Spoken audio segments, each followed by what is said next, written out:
Okay, aga-aga? Bakit nakabusangot ng mukha? Daming deadline! Ayoko na sa Earth! Init! Ayoko na sa Earth! Nakapagod! Ayoko na sa Earth! Tuwing? Sawa na ba kayo sa Earth? Be careful what you wish for dahil baka mapunta nga kayo sa ibang dimension. Sa solar system, meron tayong 8 planeta. Mercury, Venus, Earth, Mars, Jupiter, Saturn, Uranus, at Neptune. So, nasaan ang Pluto? Wow, kabilang na ito sa 5 recognized dwarf planets. Kasama ang 4 pa na Ceres, Haumea, Makemake, at Eris. Kung ayaw nyo na sa Earth, pumili nilang kayo sa 13 planetang yan. Yun ay kung kaya nyong mabuhay doon.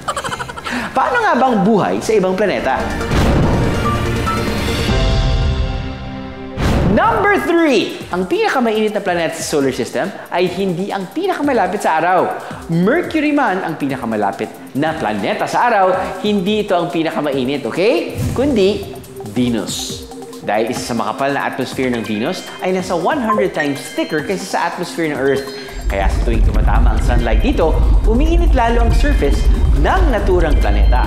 Gaano kainit? 875 Fahrenheit o 460 degrees Celsius. Wow! Sobrang init sa Venus na pwedeng matunaw doon yung ilang mga metals kagaya ng lead o tingga. Pag umuulan sa Venus, umuulan ng asido. Yung ulan na to, nag-evaporate bago pa tumama sa lupa. Number 2! Kung isang drama series ang solar system at ang mga planeta ang characters dito, alam niyo ba kung anong planeta ang bagay na maging ka-love team ng planet Earth? Yan ang planet Jupiter. Bakit kanyo? Dahil ito ang savior ng planeta natin. Sa sobrang laki nito na nasa 318 times sa laki ng Earth, sinasalo nito ang mga dumadaang comet. That's right, yung mga dumadaang comet bago pa man tumama sa Earth.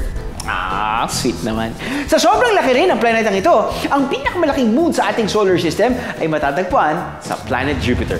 Ito ang Ganymede na, ipin nyo to mas malaki pa sa planet Mercury at dwarf planet Pluto.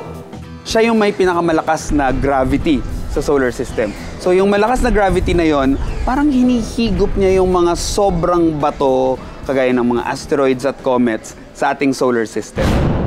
And number 1, just recently, nababalita ang sinasabing pinakabagong planetang na-discover na maiko-compare sa Earth at pwedeng sumuporta sa buhay, ang Gliese 12b. Mas maliit lamang ito ng konti sa Earth at may temperaturang nasa 50 Fahrenheit na tinatayang mas mainit lang naman sa temperatura ng Earth. Kinakailangan pa ng pag-aaral ukol sa discovery na yan. Yung Gliese 12, isa siya sa mga planeta na malamang solid, gawa sa bato kagaya ng planetang Earth at hindi gas giant kagaya ng Jupiter. Isa siya sa mga planetang baka may atmosphere at baka may tubig. Kasi nasa lugar siya na hindi siya sobrang lapit sa kanyang between, so hindi siya sobrang init, hindi siya sobrang layo, kaya hindi masyadong malamig.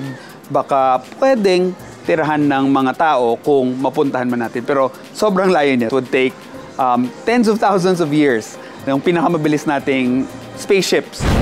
Sa lahat ng mga planetang yan, meron ba kayong nagustuhan? Well, sa lahat ng trivia natin this morning, ang pinaka-amazing talaga, sa buong solar system, Earth lang ang kilalang nakakapagsuporta ng buhay. Kaya for now, let's just be grateful and love our own planet. Ano pa nga ba kundi ang planet Earth? Aha!